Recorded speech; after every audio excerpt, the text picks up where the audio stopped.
Top quality और consistent performance के लिए सिर्फ सिल्वर पंप नाम याद रखना। इजरायली बमबारी से दहल गया दमिश्क। 24 घंटे से इजरायल की नॉनस्टॉप बमबारी। सीरियाई रक्षा मंत्रालय पर आईडीएफ की बमबारी। ब्रेकिंग और शॉट दिखाइए जरा।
टू विंडो शॉट दिखाइए, ये देखिए जरा।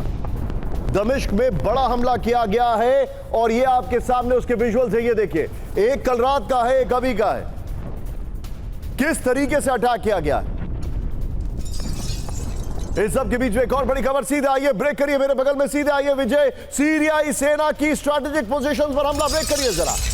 सीरिया के मजे एयरपोर्ट के पास बमबारी की गई। ब्रेकिंग और शॉट। दमिश्क के पास हिल साइड पर आईडीएफ का एक्शन ये देखने को मिल रहा है।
सबके बीच में एक और बड़ी खबर। मैं आपको जरा टू विंडो शॉट दिखाऊंगा। देखिए, सीरिया में बमबारी के बाद दहशत। ये देखिए, स्वेदा में बारूदी विध्वंस। एयरपोर्ट के पास बमबारी दिखाइए जरा।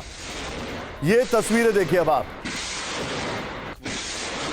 आइए जरा बिग वॉल पर विजय, ये देखिए जरा बिग वॉल दिखाइए। अब जो जानकारी हमारे पास आ रही है इजरायल में सीरिया, ये देखिए location. I think we can avoid this. ये देखिए, यहां पर लोकेशन आपको कुछ नहीं दिखाई देगी। इस सब के बीच में एक बड़ा सवाल मेरे सामने आ रहा है। मेरे बगल में ब्रेक करिए। पहला सवाल, क्या इजरायल के टारगेट पर सीरिया के राष्ट्रपति है? दिखाइए जरा विजय। ये बड़ा सवाल हमारे सामने, क्या इजरायल के टारगेट पर सीरिया के राष्ट्रपति हैं? प्ले करिए। दूसरा, क्या इजरायल रूस की आड़ में सीरिया को अस्थिर करना चाहता है? क्या अल्पमत में आई नेतन्याहू सरकार ध्यान भटकाने के लिए हमले कर रही है? विजय, जो अभी तक आपने शॉट्स प्ले करिए उनको नीचे, इनके नीचे प्ले करिए और सीधे चलिए जनरल के सिन्हा सर के पास। Sinha sir, very quick take. क्या नेतन्याहू जो अल्पमत में उनकी सरकार आ गई है उससे ध्यान भटकाने के लिए कर रहे हैं? जय हिंद। देखिए, मैं तो ये नहीं मानता हूं कि नेतन्याहू साहब इसलिए कर रहे हैं। जिस तरह से उनकी एक फ्रीडम ऑफ एक्शन है, ऑल दिखती है वो, और काफी वो इफेक्टिव है। तो जो दमास्कस में है, और दमास्कस में आप जिसको आप दमिश्क कहते हैं, दमास्कस के इलाके के अंदर में आप देखेंगे जिस तरह से अल-सरा की गवर्नमेंट आई, जिसमें यूएस भी उनके साथ में दिखता है। और ड्रूज कम्युनिटी का आपने बहुत सही बताया कि उसके आड़ में स्वेदा तो इलाका है जो वेस्टर्न साइड में पड़ता है दमास्कस के। और जो यदि माउंट हर्मन को आप देखते हैं, वहां तक तो निकल गए हैं, तकरीबन 35 किलोमीटर आगे हैं अपने गोलान हाइट से, जो आपकी इजरायली फोर्सेस हैं। और वो उन जगहों को, उन हाइट से वो उनको टारगेट करते हैं। देखिए, जो सीरिया के अंदर में जो मेन इशू है ये लोग वहां से ईरान के खास करके IRGC से निकालना चाहते हैं। उन्होंने किया, उसकी कामयाबी का फायदा अमेरिका ने बहुत हद तक उठाया टर्की के साथ मिलकर के, और जिस तरह से वहां हावी हुआ है इजराइल उससे बहुत खुश तो नहीं है फॉर द टाइम बिंग। और आज जो अटैक्स हुए हैं लताकिया में हुआ है, टाटस में भी हुआ है, तो अल बसत की गवर्नमेंट जाने के बाद अमेरिका अपनी गेम वहां खेल रहा है, ये अपनी, क्योंकि इनकी कंसर्न है